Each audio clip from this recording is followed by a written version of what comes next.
Here we are, a long overdue update. We are in the greenhouse, attached to the earthship now.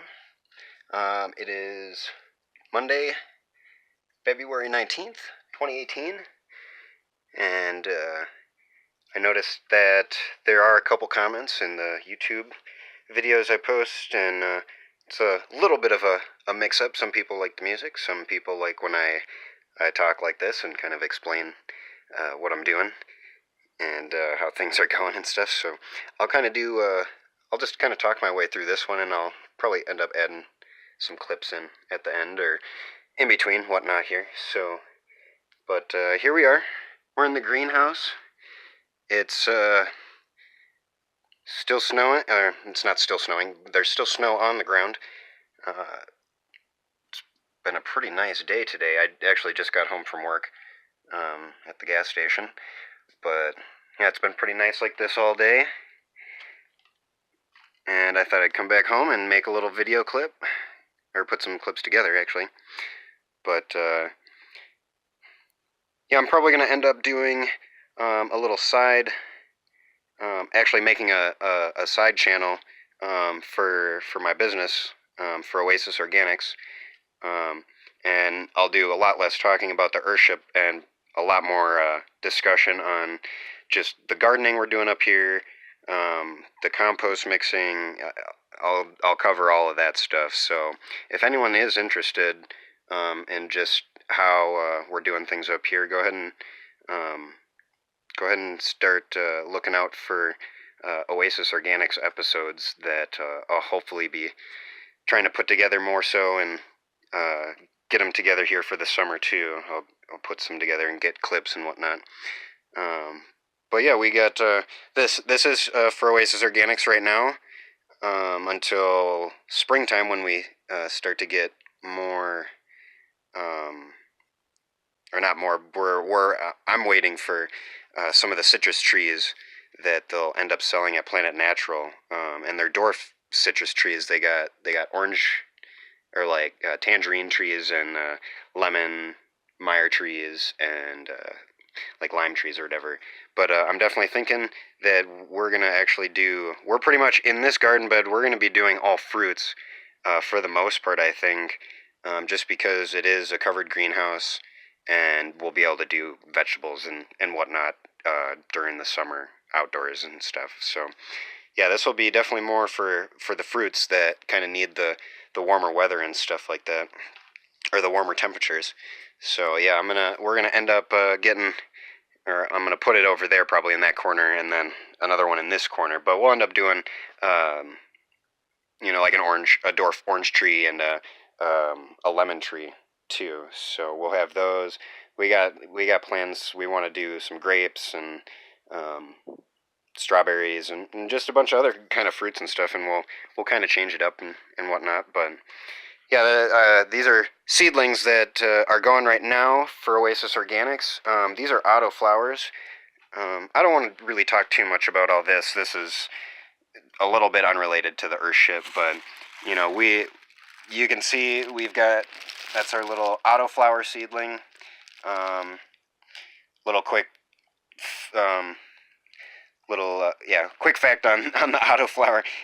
They're autoflowers only because they don't need the photo period, basically. So you technically can grow these in the wintertime, and they're not like other fruits and vegetables that need the change in light, in the how many hours of sunlight there are in the day and stuff. They don't need that change in photo period. Basically, they evolved to not need.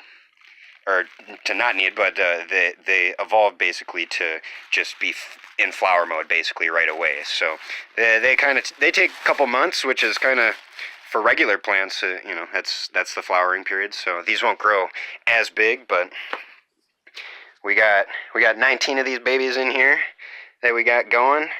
And yeah, I'll do a separate Oasis Organics video, and anyone that wants to tune in, they'll definitely get the gist of all that, and I'll lay down all the facts and what we're doing and stuff like that. But yeah, I actually thought I'd show the temperature inside of the greenhouse.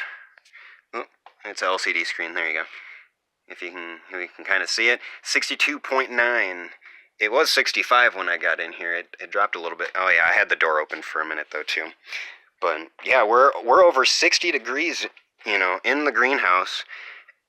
And according to the thermostat, outside temperature is 9.4 degrees. So very big difference, seeing as there's no stove running or anything in here. This is just pure solar gain, and all of the insulation that I've done that I still need to plastic up in some parts and stuff. But yeah, staying warm in here, and yeah, I'll probably end up doing a separate clip for the inside of the Earthship. Nika's got it pretty cleaned up in there now, so have some room to kind of walk around and show some stuff. So I'll maybe do actually a separate video or a separate episode, because I don't even know what episode am I on now.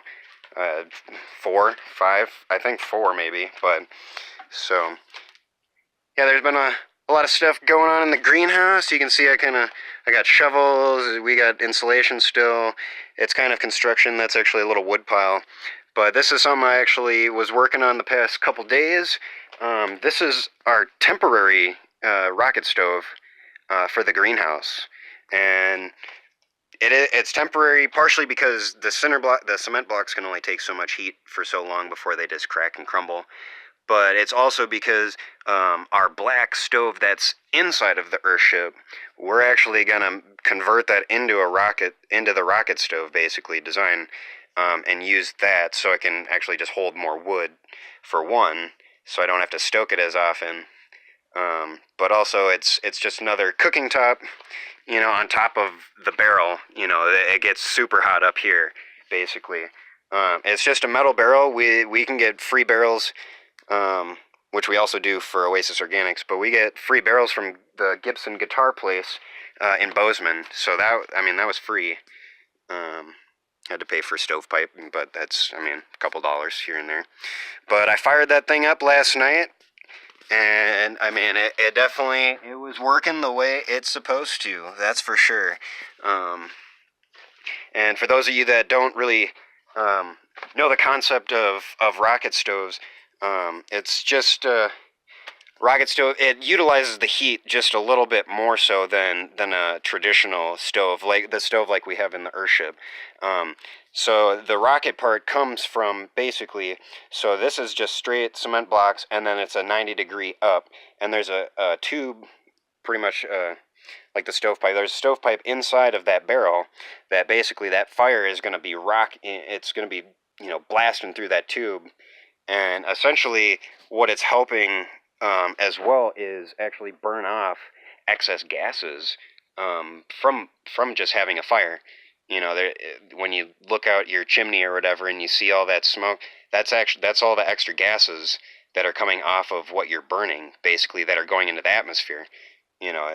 Not saying that it's a huge contributor to the atmosphere problem, but it definitely, it's a concept that definitely should be implemented in more places, because you can make these, a lot smaller or bigger or whatever. So, that's a 55-gallon barrel. They make 30-gallon barrels. You can make whatever. So, but this one, that barrel will be good for the other stove, or yeah, for the cylinder stove that will go in there.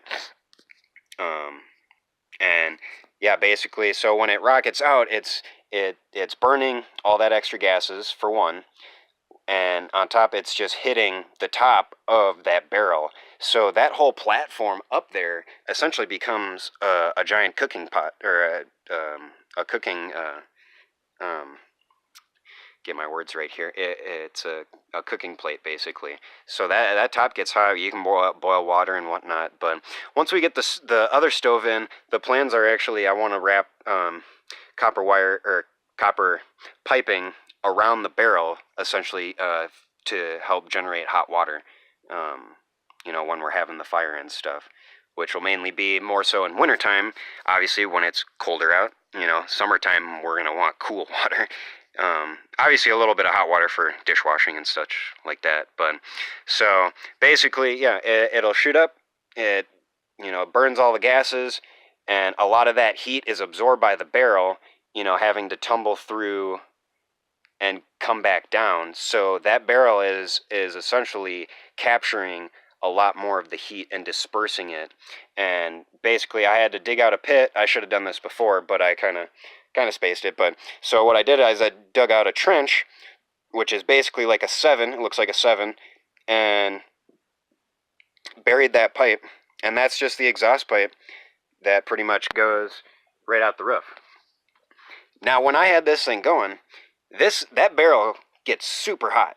It can get pretty hot. You know, obviously it'll definitely burn your fingertips off.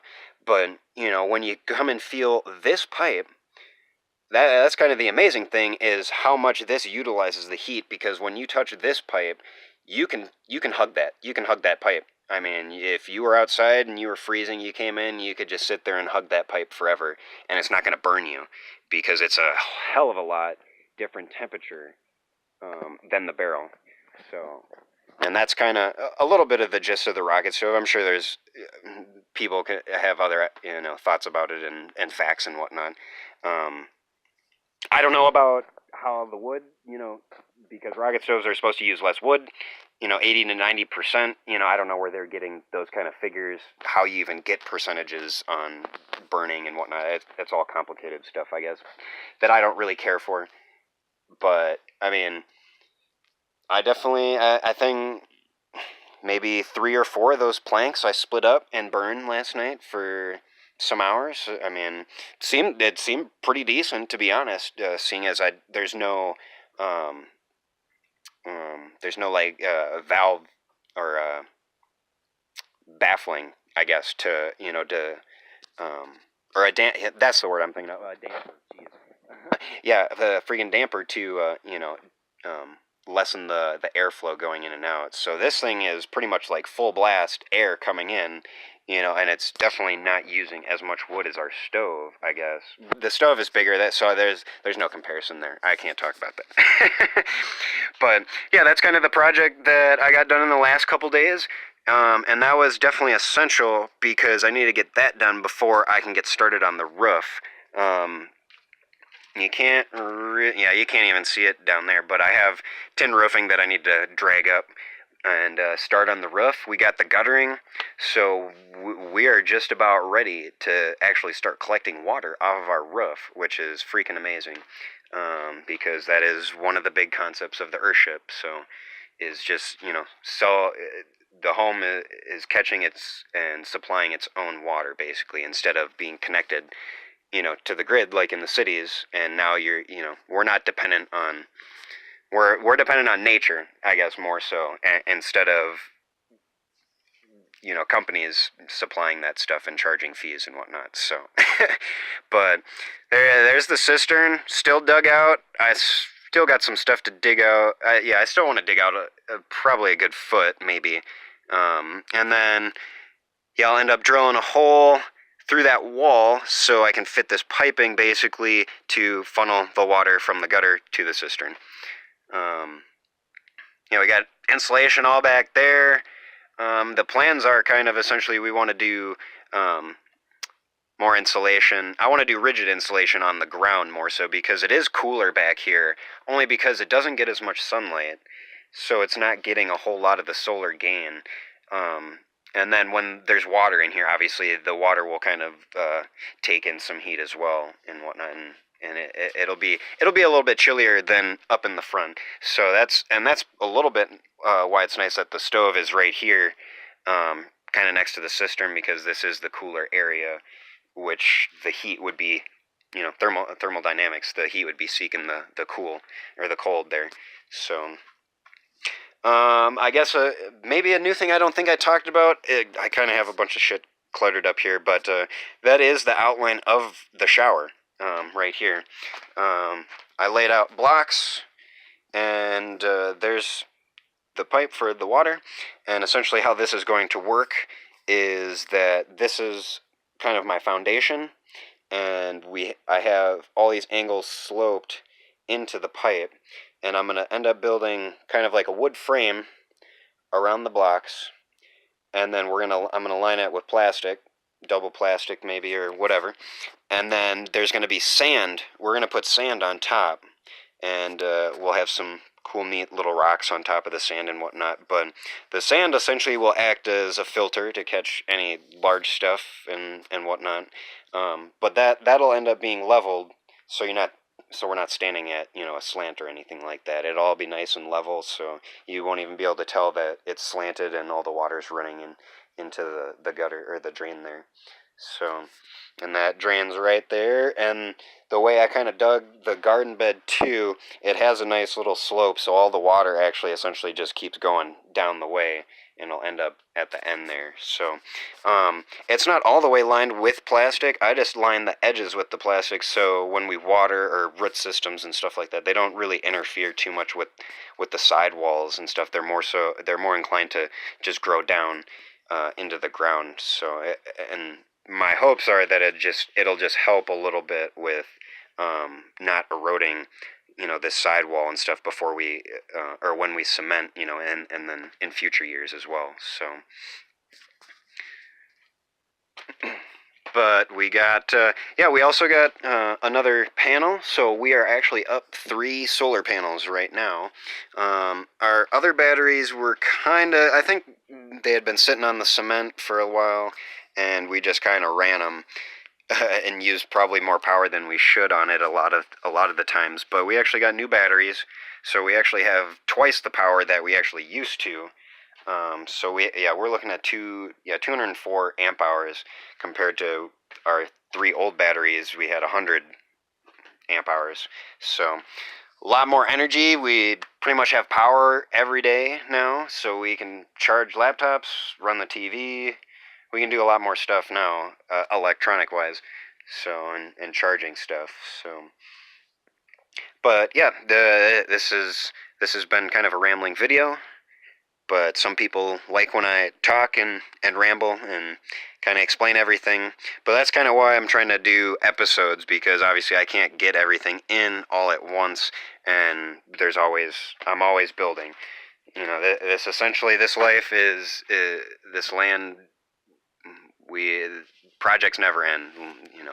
We're always going to have something that we want to build or do around here. So.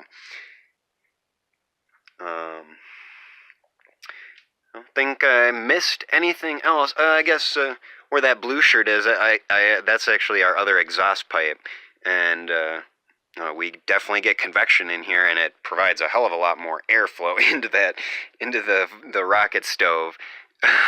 So I just keep that plugged for right now, because there's still some openings in here that I need to close up, gaps, little stuff and whatnot. And obviously this isn't completely done, so there'll be a lot more stuff going on in summertime here. So not to keep this going on too long, but this is the Earthship greenhouse, and I am in a t-shirt and sweatpants and flip-flops. But it is comfortable in here. It is very nice. And also, seeing as it is single digits outside, if anyone can believe that. It doesn't look like it because the sun's shining, but it is very cold outside. So, this has been an Earthship update 2018. Look out for more videos. Go ahead and check out Oasis Organics channel if anyone's interested in the gardening aspect and what the business is actually doing up here and stuff like that, because I definitely think there's a lot of interesting stuff and combinations of concepts and stuff that people have heard of, and things that people can get ideas off of, because that's the big thing for me up here, and a lot of what we're doing is essentially trying to set the example. And it's not saying that anyone has to follow exactly what we're doing, but it's more so just, the fact of, showing like, hey, 2 people did this. You can do this too. This is possible. A lot of things are possible. So, go ahead and look out for the next video, and we will catch you guys all next time.